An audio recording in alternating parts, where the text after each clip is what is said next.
ದೇವ್ರೆ, ಯಾಕೆ ಈ ತರ ಇಷ್ಟೊಂದು ಕೋಪ ನಿನಗೆ ನನ್ನ ಮೇಲೆ? ಪ್ರತಿ ಸರಿನೂ ಏನಾದ್ರೂ ಒಂದು ಅಡೆತಡೆ ಮಾಡ್ತಾನೆ ಇರ್ತೀಯ. ಎಲ್ಲ ಕೈಗೆ ಸಿಗುತ್ತೆ ಅನ್ನೋ ಅಷ್ಟೊಳಗೆ ಈ ತರ ನರಕ ಅನುಭವಿಸೋ ಹಾಗೆ ಮಾಡ್ತೀಯ. ನನಗೆ ಈ ತರ ಈ ಬಂಧನದಲ್ಲಿ ಇರೋದಕ್ಕೆ ಇಷ್ಟ ಇಲ್ಲ. ನೀನೇ ಏನಾದ್ರೂ ಮುಕ್ತಿ ಕೊಡ್ಬೇಕು, ನನಗೆ ಮುಕ್ತಿ ಕೊಡ್ಬೇಕು.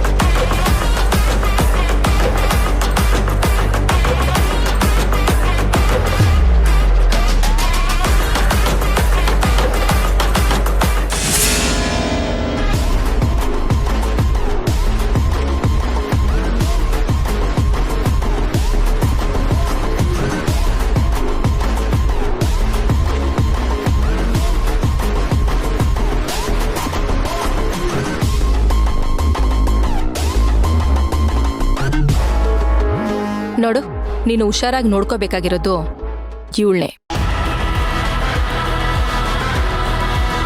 ಇವಳ ಹೆಸರು ಅರ್ಚನಾ ಅಂತ.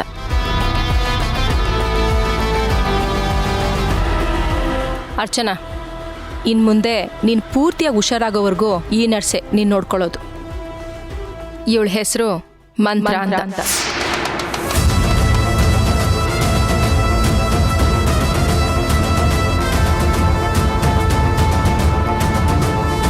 ಏನು ನೀವಿಬ್ರು ಮನ್ಸಲ್ಲೇ ಮಾತಾಡ್ಕೊಂಡು ಇಲ್ಲಿಂದ ಹೇಗೆ ಎಸ್ಕೇಪ್ ಆಗೋದು ಅಂತ ಯೋಚನೆ ಮಾಡ್ತಿದ್ದೀರಾ?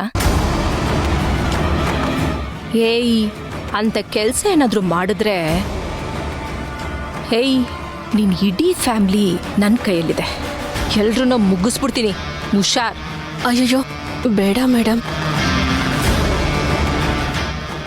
ಇವನ್ನ ಚೆನ್ನಾಗಿ ನೋಡ್ಕೋತೀನಿ ಮೇಡಮ್. ಇಲ್ಲಿಂದ ಮನೆಗೆ ಹೋಗ್ತಿದ್ದಾಗೆ ಎಲ್ಲ ವಿಷಯನೂ ಮರ್ತ್ಬಿಡ್ತೀನಿ. ಆಮೇಲೆ ಇಲ್ಲಿಗೆ ಬಂದ್ಮೇಲೆ ಎಲ್ಲ ನೆನಪು ಮಾಡ್ಕೋತೀನಿ. ಹಾಂ, ವೆರಿ ಗುಡ್, ಹಂಗಿರ್ಬೇಕು. ನೀನು ಅಷ್ಟೇ. ನೀನೇನಾದರೂ ನನ್ನಿಂದ ತಪ್ಪಿಸ್ಕೊಂಡು ಹೋಗೋಕೆ ನೋಡಿದೆ ಅಂದರೆ ಇವಳು ಇಡೀ ಫ್ಯಾಮಿಲಿ ಸಾಯೋದಕ್ಕೆ ನೀನೇ ಕಾರಣ ಆಗಿರ್ತೀಯ. ಹುಷಾರ್. ಇಲ್ಲ ಮೇಡಮ್, ನಾನು ಅವ್ರನ್ನ ತುಂಬ ಚೆನ್ನಾಗಿ ನೋಡ್ಕೋತೀನಿ. ನೀವೇನು ಯೋಚನೆ ಮಾಡಬೇಡಿ.